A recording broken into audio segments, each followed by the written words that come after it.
ఇక చూడురే, వాయు కాలుష్యంతో ఊపిరితిత్తులకు సెగ తగులుతుందంట. రెండో అతిపెద్ద అనారోగ్య సమస్య ఊపిరితిత్తుల క్యాన్సరే. ఎండలో ఉంచిన వాటరు బాటిళ్లతో క్యాన్సర్ ముప్పు అంట. మరి బాటిళ్లతో క్యాన్సర్ ముప్పు అంటే మరి బాటిల్ లేకుంటే పని అవుతుంది అదులా. ఎవరు చేసుకుంది ఇది? లీడర్లు అయినా జనాలు అయినా అందరు చేసుకున్న పనే ఇది దేవుడు చేసిన ముచ్చట కాదు, నరుడు చేసిన పనే ఇదంతా.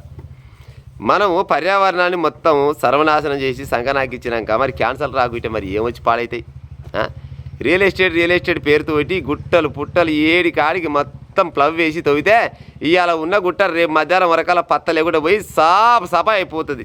మరి ఆ గుట్టకున్న చెట్లేం కావాలి, పుట్టలేం కావాలి, పక్షులేం కావాలి, అన్నీ ఎగిరిపోతూనే ఉండే. మరి ఇక క్యాన్సర్ రాకుంటే కాలుష్యం రాకుంటే ఏమవుతుంది? మరి దీనికి కారణం ఎవరి మీద అనవలసిన పని ఏమి లేదు, లీడర్లు జనాలు చేసుకున్న పొరపాట్ల వల్లనే రానున్న రోజులలో ఇంకా దరిద్రంగా ఉంటుంది.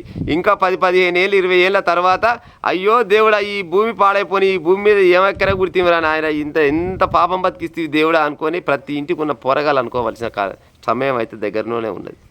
పక్కా అనుకుంటారు ఏమెక్కరకు వచ్చారా అసలు ఈ భూమి మీదకి మేమని. ఏ దినమైనా కానీ ఎంతో కొంత పానం లుక్సానే అవుతుంది. గసవంటి కాలం రానున్న రోజులలో ఉన్నది. ఇవాళ చెప్తారు వాయు కాలుష్యంతో ఊపిరితిత్తులు అంటే మరి నాశనం చేసుకుంది ఎవరు? జనాలే కదా. జనాలు నాశనం చేసుకొని దేవుని అంటే ఏమొచ్చి పాడైతుంది? ఏమి రాదు. మారాలన్నా ఏది చేయాలన్నా కానీ ఫస్ట్ జనాలు మారాలి. జనాలు మారితే కొన్ని వాటికి దూరంగా ఉంటే బతికే ఛాన్స్ అయితే ఉంటాయి. లేక మాకు అన్నీ కావాలంటే ఇక గిసోని ముచ్చట్లే అవుతాయి మరి అన్నీ.